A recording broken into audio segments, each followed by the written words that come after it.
Hi guys, आज हम लोग क्लास 10वां का आपदा एवं आपदा प्रबंध का ऑब्जेक्टिव को देखेंगे और एक ही वीडियो में आपका हम आपदा प्रबंध का पूरे ऑब्जेक्टिव याद करा देंगे। आप ऑब्जेक्टिव पढ़ने से पहले आप देख लीजिएगा, सभी ऑब्जेक्टिव जो है हम करावेंगे वो कहीं ना कहीं आपका कोई ना कोई एग्जाम में पूछा है।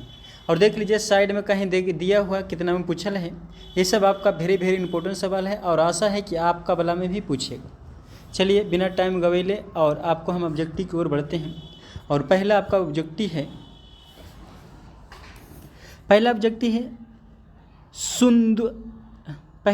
है सुदूर संवेदन उपग्रह का उपयोग होता है।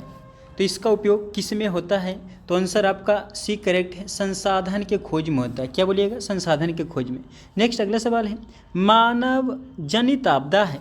मानव जनित आपदा है क्या? ऑप्शन में बाढ़ है, भूकंप है, आतंकवाद है, सुनामी है। तो देख लीजिए आतंकवाद जो है मानव जनित आपदा है। नेक्स्ट अगला सवाल की ओर बढ़ते हैं और अगला सवाल आपका है, आपदा प्रबंध का प्रमुख घटक है। आपदा प्रबंध के प्रमुख घटक क्या है? तो आंसर डी है, इनमें से सभी। क्या बोलिएगा? इनमें से सभी। स्थानीय प्रशासन है, स्वयं सेवक संगठन है, गांव तथा मोहल्ले के लोग, इनमें से सभी हैं। नेक्स्ट अगला सवाल की ओर बढ़ते हैं और अगला सवाल आपका है, मकान में आग लगने की स्थिति में क्या करनी चाहिए?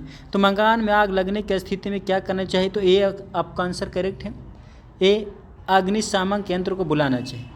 नेक्स्ट अगला सवाल की ओर बढ़ते हैं, इंफ्रारेड कैमरा का प्रयोग निम्न में से किसका आपदा में किया जाता है? इंफ्रारेड कैमरा का प्रयोग किस में किया जाता है? तो आंसर डी है, इनमें से कोई नहीं आंसर है, करेक्ट आंसर। नेक्स्ट अगला सवाल की ओर बढ़ते हैं और अगला सवाल आपका है, सूखे के लिए उत्तरदायक कारक है। सूखे के लिए क्या उत्तरदायक कारक है? तो वर्षा की कमी है। क्या बोलिएगा? वर्षा की कमी। नेक्स्ट अगला सवाल की ओर बढ़ते हैं और अगला सवाल आपका है, निम्नलिखित में से कौन संचार सेवा का अंग है? संचार सेवा का अंग होना चाहिए। तो आंसर आपका डी करेक्ट है, इनमें से सभी। संचार पत्र होगा, टेलीफोन हो गया, टेलीविजन हो गया, इनमें से सभी। नेक्स्ट अगला सवाल की ओर बढ़ते हैं और अगला सवाल आपका 8 है, सर्वाधिक भूसंकलन प्रवण राज्य है। सर्वाधिक भूसंकलन प्रवण राज्य कौन है? तो आपका ए है, उत्तराखंड में सबसे अधिक भूकंप आता है, याद रखिएगा। नेक्स्ट अगला सवाल आपका है, बिहार में कौन सा भाग सर्वाधिक सूखा प्रभावित है?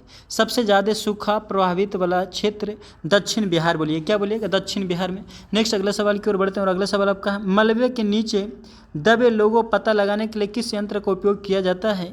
तो इंफ्रारेड कैमरा का प्रयोग किया जाता है। क्या बोलिएगा? सी करेक्ट आंसर आपका है, इंफ्रारेड कैमरा। नेक्स्ट अगला सवाल की ओर बढ़ते हैं और अगला सवाल आपका है, निम्नलिखित में से कौन प्राकृतिक आपदा? प्रकृति का मतलब भगवान के दिया हुआ। तो देख लीजिए भूकंप जो है प्राकृतिक आपदा है। नेक्स्ट अगला सवाल हो कि और आपका सवाल है, बिहार का शोक किस नदी को कहा जाता है? तो बिहार का शोक कोसी नदी कहा जाता है। बहुत इंपॉर्टेंट सवाल है।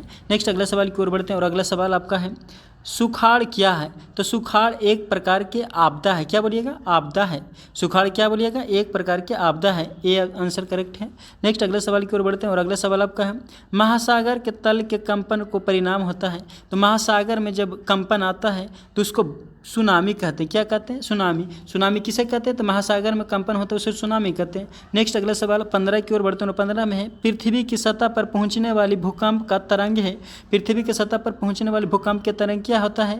तो सबसे पहले जो पृथ्वी पर होता था पी तरंग। क्या बोलिएगा? पी, पृथ्वी पर पी तरंग। ऑप्शन ए करेक्ट है। नेक्स्ट अगला सवाल, मानव जनित आपदा नहीं है। मानव जनित आपदा नहीं होना चाहिए। तो सुनामी जो है देखिए प्राकृतिक आपदा भगवान के दिन है, तो सुनामी हो जाएगा।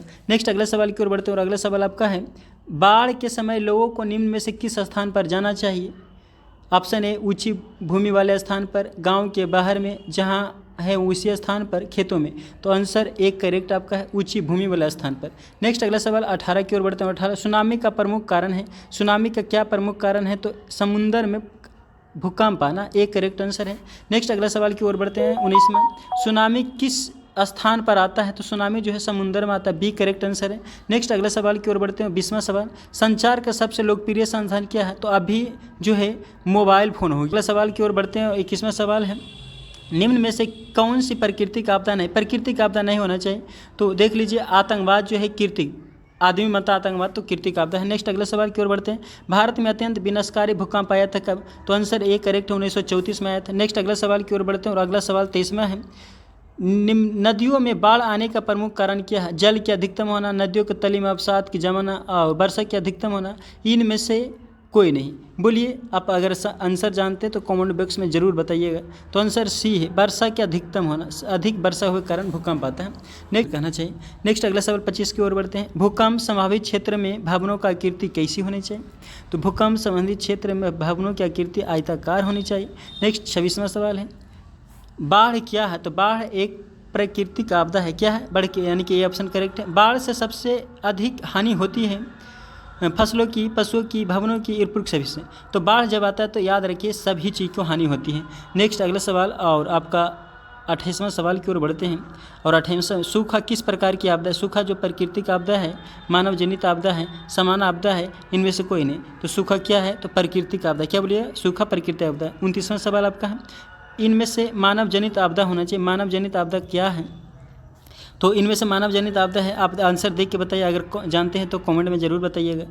तो आपका आंसर डी हो, इनमें से सभी। मानव जनित के मतलब मनुष्य के दिन होना चाहिए। नेक्स्ट अगला 30 है, और बिहार का कौन सा क्षेत्र बाढ़ ग्रस्त होता है? तो अभी हम तुरंत बताए थे आपको, बिहार का पूर्वी क्षेत्र जो बाढ़ ग्रस्त होता है। नेक्स्ट अगला सवाल की ओर बढ़ते हैं और 30 के बाद की ओर बढ़ते हैं 31वां सवाल। और 31वां सवाल आपका है, नेक्स्ट अगला सवाल और 30वां सवाल की ओर बढ़ते हैं और आपका 31वां सवाल है, 26 सितंबर 2004 को विश्व के किस हिस्से में भयानक सुनामी आई थी? किस हिस्से में आई थी? तो आंसर बंगाल की खाड़ी में आई थी। कहाँ बोलिएगा? डी करेक्ट आपका आंसर है, बंगाल की खाड़ी में। नेक्स्ट अगला सवाल, कृषि सुखाड़ होता है। कृषि जो सुखाड़ कैसे हो जाता है? तो जल के अभाव में। ए, क्या बोलिएगा? ए। नेक्स्ट 33 में है, मानव शरीर में आग लगने की स्थिति में जले हुए स्थान पर क्या करनी चाहिए? तो आंसर ए, ठंडे पानी डालनी चाहिए। नेक्स्ट अगला सवाल की ओर बढ़ते हैं और डी है। नेक्स्ट अगले सवाल की ओर बढ़ते हैं और अगला सवाल है आपका है, निम्न में से कौन मानव जनित आपदा नहीं है? तो इनमें से कोई नहीं है। मानव जनित आपदा नहीं होना चाहिए, मतलब प्राकृतिक पूछता है तो सब देखिए कृतिक है, मानव जनित। प्रकृति तो कोई नहीं है। अब प्रकृति का आंसर में बाढ़, सुखाड़ ये सब आना चाहिए, तो ये सब नहीं, इनमें से कोई नहीं होगा। नेक्स्ट 35वें सवाल की ओर बढ़ते हैं और 35वें सवाल आपका है, सुखाड़ के कारण है। सुखाड़ के क्या कारण है? तो आंसर बी, मिट्टियों का नमी का अभाव होना सुखाड़ के कारण है।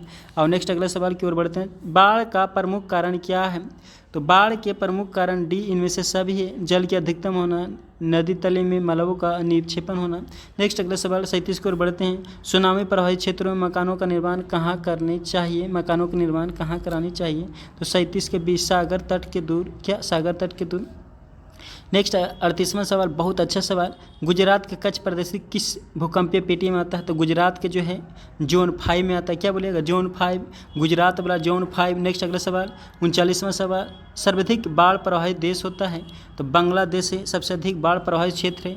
और अंतिम सवाल है, और अंतिम सवाल किससे पहले हम आपको बोलते हैं कि आकाश सर का अगर मेहनत अच्छा लगता है, वीडियो अच्छा लगता है तो लाइक सब्सक्राइब जरूर करें और ऐसे ही वीडियो देखने के लिए कमेंट जरूर करें। और 40वां सवाल है, संसाधन की खोज एवं प्रबंध के लिए किस उपकरण का प्रयोग किया जाना चाहिए? तो बी आपका करेक्ट आंसर है, सिंदूर यानी कि सुदूर संवेदन उपग्रह। धन्यवाद। आपको वीडियो अच्छा लगे तो लाइक सब्सक्राइब जरूर कीजिएगा।